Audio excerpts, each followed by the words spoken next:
Good afternoon students. நான் உங்கள் தமிழ் கவிஞர் பேசுகிறேன்.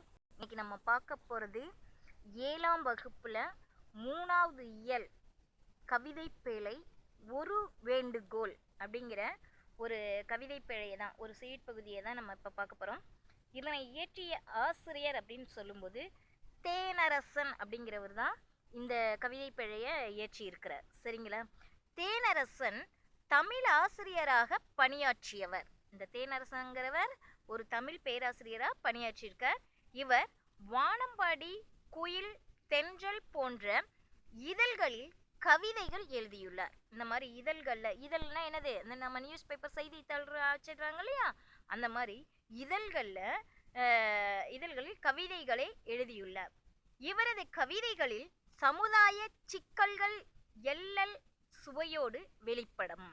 அப்ப சமுதாயத்தில் இருக்கக்கூடிய துன்பங்களை, ஒரு சிக்கல்களை, கஷ்ட நஷ்டங்களை எள்ளி நகையாடுறாங்கன்னு சொல்லுவாங்க இல்லையா, ஏளனம் செய்கிறாங்க அப்படிங்கிறாங்களே, அந்த எள்ளல் சுவையோடு வெளிப்படும்.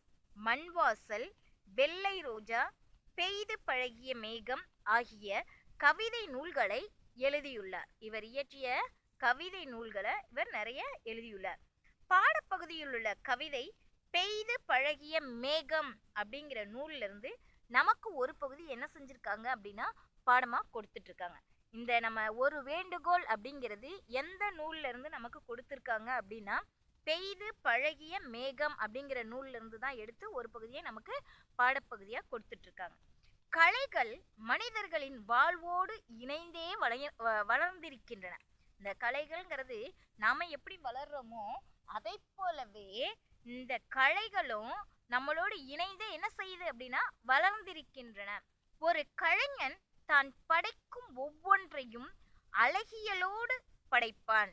தான் படைக்கிறது எல்லாராலையும் எப்படி செய்யணும், போற்றப்பட வேண்டும், எல்லாரும் சிறப்பாக கருதணும் அப்படிங்கிறதுக்காக ரொம்ப அழகா வர்ணிச்சு வெளிப்படுத்தக்கூடிய தன்மையை அழகிய நடைகளை பயன்படுத்துவான்.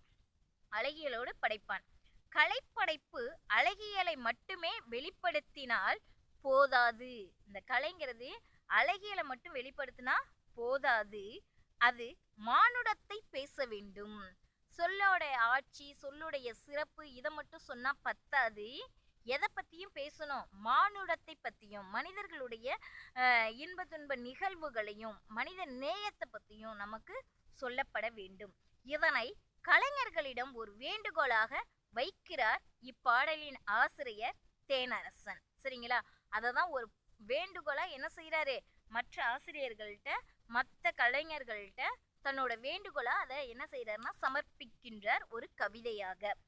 கலையுலக பிரமாக்களே, கலையுலக பிரமாக்களே அப்படின்னு சொன்னா படைப்பாளர்களே. பிரம்மனா நம்மளை படைக்கின்றவன். அப்ப கலையுலகின் படைப்பாளர்களே, மண்ணின் வனப்புக்கு புதிய அழகுகள் சேர்ப்பவர்களே. அப்ப சொல்லும்போது இந்த மண்ணின் அழகுக்கு அழகு சேர்ப்பவர்களே, மண்ணுன்னு சொல்லும்போது வளம் நிறைந்ததை தான் மண்ணுன்னு சொல்லுவாங்க, வளம் குன்றியதை மண்ணுன்னே சொல்ல மாட்டாங்க. அப்ப அந்த மாதிரி மண்ணின் அழகுக்கு அழகு சேர்ப்பவர்களே, புதிய அழகுகள் சேர்ப்பவர்களே, ஒரு மானுடத்தின் வேண்டுகோள், உங்களுக்கு ஒரு மனித சமுதாயத்தின் வேண்டுகோளை உங்கள் முன் வைக்கின்றேன் அப்படின்னு யார் சொல்றா, இந்த தேனரசன்றவர் சொல்றாரு. நீங்கள் சிற்பிகளாக பாறை உடைப்பவனின் சிலை வடிவத்தால் வியர்வை நெடி வீசட்டும் அதில் அப்படின்னு சொல்றாங்க. நீங்கள் பாறை உடைப்பவரின் சிலையை செதுக்கினால் அதில் வியர்வை நாற்றம் வீச வேண்டும். உழவரின் உருவ வார்ப்பாக இருந்தால் அதில் ஈரமண்ணின் மனம் வீச வேண்டும். அப்ப நீங்கள் ஒரு சிற்பியா இருந்தா எப்படி இருக்கணும், சிலையை செதுக்கும் போது பாறை உடைப்பவரின் சிலையை செதுக்கினா அதில் வியர்வை நாற்றம் வீச வேண்டும். அந்த அளவுக்கு கஷ்டப்பட்டு கடினப்பட்டு நீ என்ன செய்யணும், உழைக்க வேண்டும். சிலை வடித்தால் வியர்வை நெடி வீசட்டும் அதில் வயல்வெளி உழவனின் உருவ வார்ப்பெனில் ஈர மண் வாசம் இருக்க வேண்டும் அதில். அதே நேரத்துல உழவரின் உருவ வார்ப்பாக இருந்தால் அதில் ஈர மண்ணின் மனம் வீச வேண்டும். ஓவியர்களாக தாய்மையின் பூரிப்பை சித்திரமாக்கினால் அவள் முகப்பொழிவில் வழித்தொடுக்குமாறு இருக்கட்டும் கரிசன பாச உணர்வுகள். ஓவியர்களாக அப்ப தாயின் மகிழ்ச்சியான உருவத்தை ஓவியமாக வரைந்தால் அவரின் முகத்தில் அன்பும் பாசமும் நிறைந்திருக்க வேண்டும். சிறு குழந்தையின் சித்திரத்தை தீட்டினால் அதன் உடலில் பால் மனம் கமல வேண்டும். அதான் தாய்மையின் பூரிப்பை சித்திரமாக்கினால் அவள் முகப்பொழிவில் வலித்தெடுக்குமாறு இருக்கட்டும் கரிசன பாச உணர்வுகள் அப்படின்னு சொல்றாங்க. ஒரு சின்ன மழலை சித்திரமா பால் மனம் கமல வேண்டும் அதன் பழிங்கு மேனியில். அப்ப குழந்தைய சித்திரத்துல திட்டினா அதன் உடல்ல பால் மனம் கமல வேண்டும். ஆல்ப்ஸ் மலை சிகரங்களா, அட்லாண்டிக் சமுத்திரை அலைகளா, அமேசான் காடுகளா, பனிபடர் பள்ளத்தாக்குகளா, தொங்கும் அதிசய தோட்டங்களா, இயற்கையின் பிரமிப்பு எதுவும் கலைவடிவு கொள்ளலாம். அப்ப ஆல்ப்ஸ் மலை சிகரங்கள், அட்லாண்டிக் பெருங்கடல் அலைகள், அமேசான் காடுகள், பனிபடர் பள்ளத்தாக்குகள், தொங்கும் தோட்டங்கள் என இயற்கையின் விந்தை தோற்றங்கள் எவையும் கலை வடிவம் பெறலாம். எல்லாமே என்ன செய்யலாம், நம்ம கலைக்குள்ள அழகான வடிவங்களை கொண்டு வர முடியும்.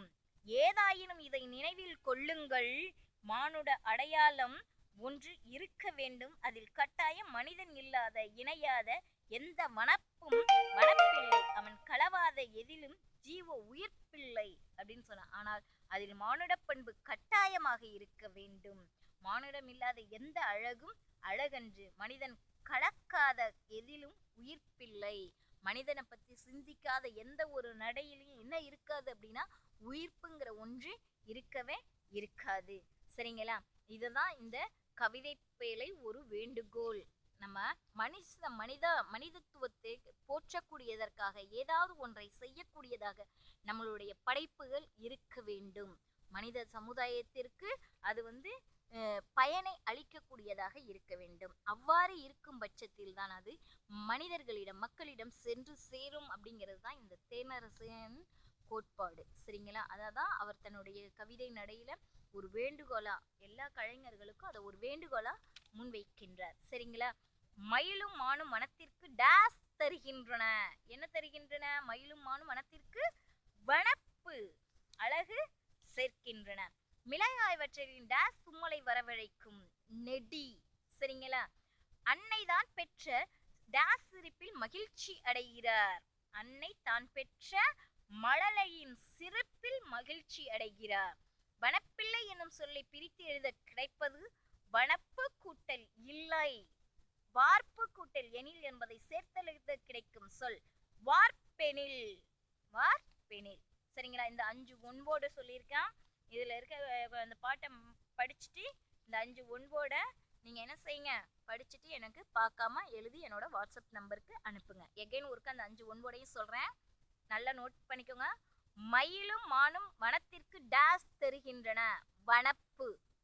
மிளகாய் வற்றலின் டேஸ் தும்மலை வரவழைக்கும், நெடி. அன்னை தான் பெற்ற டேஸ் சிரிப்பில் மகிழ்ச்சி அடைகிறார், மழலையின். சரிங்களா? அடுத்தது பாருங்க, வனப்பிள்ளை என்னும் சொல்லை பிரித்து எழுத கிடைப்பது, வனப்பிள்ளை என்னும் சொல்லை பிரித்து எழுத கிடைப்பது வனப்பு கூட்டல் இல்லை. அடுத்த வார்ப்பு கூட்டல் எனில் என்பதை சேர்த்து எழுத கிடைக்கும் சொல் வார்ப்பெனில். வார்ப்பெனில் அப்படிங்கிறது. இந்த 5க்கும் நீங்க மார்க் பண்ணிட்டு எனக்கு எழுதி என்னோட வாட்ஸ்அப் நம்பருக்கு சென்ட் பண்ணுங்க. நன்றி.